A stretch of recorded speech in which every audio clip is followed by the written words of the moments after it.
হচ্ছে শ্রাবণ মাসের সোমবার, আমি আজকে উপোস করেছি। তো এখন আমি গেছি জল ঢালতে। এখন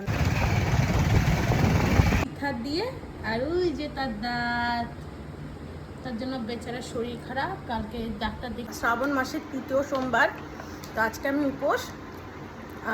এই জন্য আমি আজকে কিছু খাবো না, ওই খেজুর ফল এইগুলাই খাবো। ও আমার দিকে না তখন থেকে ওইভাবে তাকিয়ে আছে, বলছে দিদি কি বই যাচ্ছি বাবা রে কথা নেবে।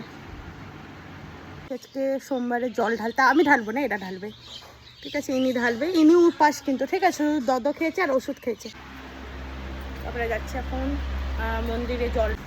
হাই, এটা দিদা, ঠিক আছে? দিদা এখনো সুন্দরী আছে। নমস্কার।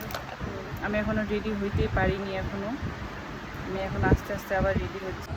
এই যাবি ক্যামেরা করছে নিজে। Oh the camera is on.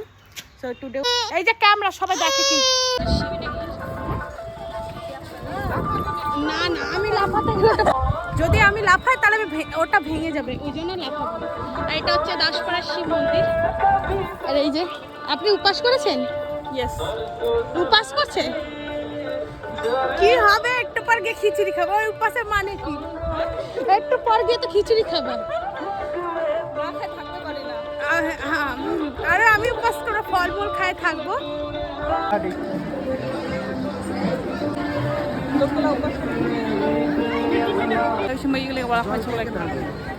মা ঢালবে, জল ঢালবো।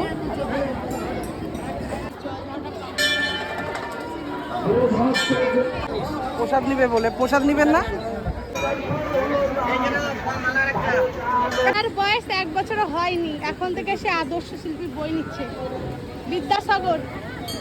বিদ্যাসাগরের নাতনি থেকে ভাই মহান ব্যক্তি ঘুমাই গেছে, মানে ও এটা জন্মগত স্বভাব। এই যে ঠিক আছে, মানে 5 মিনিট কম 12টা। মহান ব্যক্তি ঘুমাচ্ছিল, ঠিক আছে? যতক্ষণ আমরা ছিলাম মন্দিরে ততক্ষণও ঘুমাচ্ছিল। যেই আমরা বাড়ি এসেছি, এই যে দাপা দাপা